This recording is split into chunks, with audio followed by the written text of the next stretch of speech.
ఇంకో పక్కన ఉద్యోగాలు, యువకులు ఆశలు పెట్టుకుని మనం గెలిపించాం. అందుకే మన ప్రభుత్వం అధికారంలోకి వచ్చిన తొలి సంతకం డిఎస్సి మనం పెట్టాం.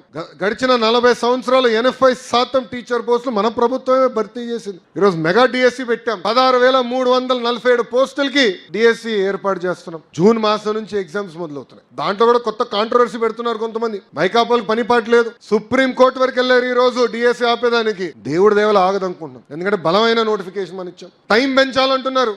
అరే సిలబస్ నేను పోయిన డిసెంబర్లో ఇచ్చా. పాపం జగన్మోహన్ రెడ్డి గారు సిలబస్ అంటే ఏంటో తెలియదులే. 7 నెలలు సమయం మనం ఇచ్చాం. పద్ధతి ప్రకారం డిఎస్సి ఇస్తున్నాం, జాబ్ నోటిఫికేషన్ ఇస్తాం. పెద్దలు అన్నట్టు పెద్ద ఎత్తున పెట్టుబడులు, పరిశ్రమలు తీసుకొస్తున్నాం. ఈ రోజు సోలార్, విండ్ కంపెనీలు వస్తే మనకేంటి అనుకోవచ్చు, టెక్నీషియన్లు కావాలి, మెయింటెనెన్స్ చేయాలి, పిల్లలకి స్కిల్ అప్గ్రేడేషన్ చేయించాల్సిన బాధ్యత నా పైన ఉంది. రేపు యజమానం కూడా చెప్తా, ఓనర్లకు చెప్తా, కంపల్సరీ లోకల్స్ కే మీరు ఉద్యోగం 100% ఇవ్వాలని. కంపెనీలు ఎందుకు తెస్తామండి?